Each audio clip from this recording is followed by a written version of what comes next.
যেই জঙ্গিরা কুপিয়ে নির্মমভাবে হত্যা করেছে 24 ঘন্টার মধ্যে তাদেরকে ধরতে হবে।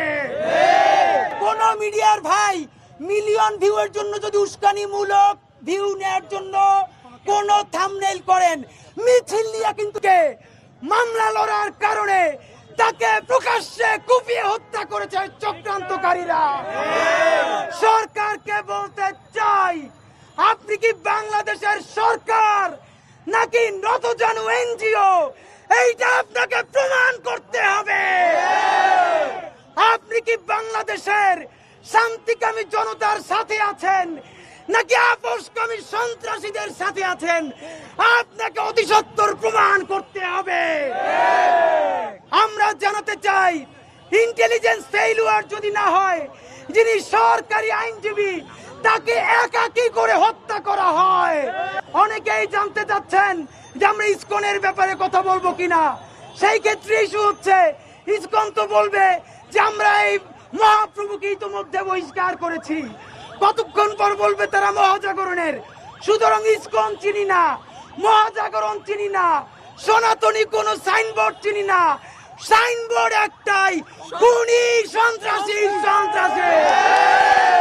লাল জুলাইয়ের পরে বাংলাদেশে আর কোন জঙ্গিবাদ দাঁড়াতে পারবে না। সুতরাং আমার ভাই আলিফকে যেই জঙ্গিরা কুপিয়ে নির্মমভাবে হত্যা করেছে 24 ঘন্টার মধ্যে তাদেরকে ধরতে হবে। চট্টগ্রাম থেকে শুরু করে সারা বাংলাদেশের মানুষের কাছে বিনীত অনুরোধ জানাই, আপনারা আগের মতো রাত জেগে মন্দির পাহারা দিবেন। আজকে সন্ত্রাসীরা কিন্তু সুযোগ দিবে হামলা করে আমরা যে বিচারের পথ পেয়েছি সেইটাকে রুদ্ধ করে দেওয়ার। আমরা তা হতে দিব না ইনশাআল্লাহ। এই জঙ্গিদের সন্ত্রাসীদের বিচার হওয়ার আগ পর্যন্ত আমরা রাজপথ ছাড়ব না ইনশাআল্লাহ। এই গণ অভ্যুত্থানের পরে থেকে আমরা বলে এসছি, এই আওয়ামী লীগ, এই ফ্যাসিবাদী গণহত্যাকারী যে শক্তি, তাদের যে ট্রাম্প কার্ড ছিল তার মধ্যে ছিল মুক্তিযুদ্ধ ট্রাম্প কার্ড। এটিকে তারা ব্যবহার করেছে। তাদের আরেকটি যে ট্রাম্প কার্ড, সেটি হচ্ছে সনাতন ধর্মাবলম্বী আমাদের ভাইদেরকে নিয়ে খেলা, তাদের আবেগ অনুভূতি নিয়ে খেলা এবং তাদেরকে ব্যবহার করা। আপনারা সাক্ষী আছেন, ইতিপূর্বের যে ঘটনাগুলো, সেই ঘটনাগুলো তদন্ত করে দেখা গেছে কোন আওয়ামী লীগের নেতারাই সেই ঘটনাগুলো ঘটিয়েছে। অথচ সরকারে ছিল আওয়ামী লীগ। আওয়ামী লীগ আবারও ট্রাম্প কার্ড খেলছে। আবারও আওয়ামী লীগ এই সম্প্রীতির বাংলাদেশে সাম্প্রদায়িক সংঘাতকে উস্কে দিয়ে তারা এই সরকারকে অস্থিতিশীল করার পায়তারা করছে।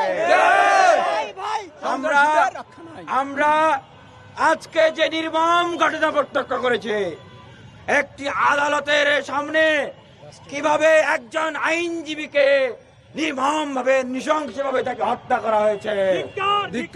জায়গাটি কোথায়? জায়গাটি কোথায়? আদালত প্রাঙ্গণ, যেখানে বিচারের জায়গা, সেখানে কারা এই ধরনের ঘটনা ঘটালো? নিঃসন্দেহে এটি এই বর্তমান সরকার, বর্তমান বাংলাদেশের স্বাধীনতা সার্বভৌমত্বের বিরুদ্ধে বৃহৎ একটি ষড়যন্ত্র। আমি স্পষ্টভাবে বলতে চাই, এটি অন্তর্বর্তীকালীন সরকারকে যারা এই ঘটনা ঘটিয়েছে তারা সুস্পষ্টভাবে এই ঘটনা ঘটিয়ে চ্যালেঞ্জ করেছে। অন্তর্বর্তীকালীন সরকার যদি এখনো না বোঝে, তাহলে হয়তো ঘুম থেকে উঠে দেখবে দরজা খুলে এই প্রতিবিপ্লবীরা, এই সন্ত্রাসীরা তারা বন্দুকের নল তাক করে আছে। আমরা বারবার প্রশ্ন রাখতে চাই, বাংলাদেশের বিভিন্ন জায়গায় এই যে অস্থিতিশীল পরিবেশ তৈরি করার যে ঘটনাগুলো ঘটনা হচ্ছে, গোয়েন্দা বাহিনী কি করে? গোয়েন্দা সংস্থাগুলো কি করছে?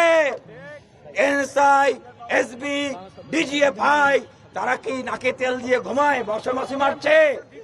তারা কি জানে না যে উগ্রবাদী সন্ত্রাসী গোষ্ঠীরা, এই জঙ্গিরা তারা বিভিন্ন সভা সমাবেশে ঢুকে এই ধরনের বিশৃঙ্খলা সৃষ্টি করার জন্য কাজ করছে। আমরা তো দেখেছি, আমরা যখন ফ্যাসিবাদের বিরুদ্ধে লড়াই সংগ্রাম করেছি, আমাদেরকে মাটির তল থেকে ধরে নিয়ে এসছে, আমাদেরকে পানির তল থেকে তুলে নিয়ে এসছে। এই গোয়েন্দা বাহিনীরাই তো তখন কাজ করেছে। তাহলে এই সরকার কেন এই গোয়েন্দা বাহিনীকে দিয়ে কাজ করাতে পারছে না? আমরা সমগ্র বাংলাদেশের মুসলমান, হিন্দু, বৌদ্ধ, খ্রিস্টান নির্বিশেষে সকল ধর্মাবলম্বীদের প্রতি আমরা আহ্বান জানাচ্ছি, এই সাম্প্রদায়িক সম্প্রীতিকে বিনষ্ট করে এই ধরনের কোনো কাজ করা যাবে না। আপনারা, আমাদের কাছে যে তথ্য রয়েছে, তারা এই ধরনের পরিস্থিতি সৃষ্টি করে সমগ্র বাংলাদেশে এই আওয়ামী লীগ তাদের এজেন্টদেরকে দিয়ে এখন মন্দিরগুলোতে হামলা করবে। সনাতন ধর্মধর্মীদের বাড়ি ঘর, ব্যবসা বাণিজ্য, বিভিন্ন প্রতিষ্ঠানে তারা আক্রমণ করবে, অগ্নি সংযোগ করবে। সুতরাং এই ধরনের কোনো সুযোগ দেওয়া যাবে না। আপনারা পাহারা দিবেন এবং আপনারা সম্প্রীতির সমাবেশ করবেন। যেখানে এই কমিউনিটির লোকরা আছে তাদের কাছে যাবেন এবং বুঝাবেন যে এটি কোনো হিন্দু মুসলমান দাঙ্গা নয়। আমরা মাইকে যে স্লোগান দিব, এই স্লোগানের বাইরে কোনো স্লোগানের দায় কিন্তু আমরা নিব না। মিডিয়ার ভাইদেরকে বলছি, আপনারা বাইক নিলে আমাদের সাথে কথা বলে নিবেন। আল্লাহর ওয়াস্তে উস্কানি দেয়ামূলক কোনো বাইক নিবেন না। কোন মিডিয়ার ভাই মিলিয়ন ভিউয়ের জন্য যদি উস্কানিমূলক ভিউ নেওয়ার জন্য কোন থাম্বনেইল করেন, মিছিল নিয়ে কিন্তু মিডিয়া হাউসে চলে যাব। সুতরাং এই প্রতিবাদ মিছিল শান্তির জন্য, সন্ত্রাসের জন্য